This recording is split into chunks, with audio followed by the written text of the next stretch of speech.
it's a misconception, because actually they are bioidentical. In other words,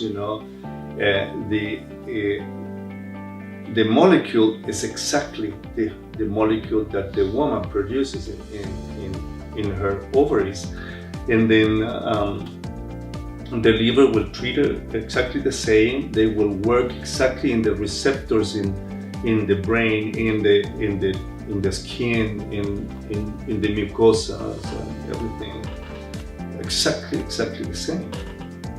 The point is there are some people that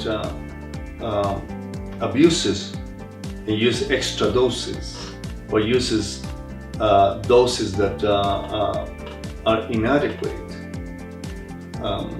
For instance, I was discussing yesterday with one of my patients that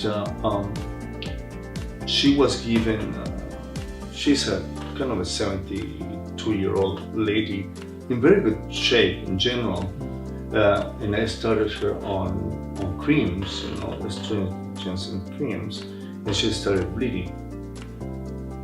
So she got very scared, because everybody that is bleeding, they thinking cancer. Oh, I was using hormones, so I got cancer now, so I'm bleeding because no, it's because the uterus is still young.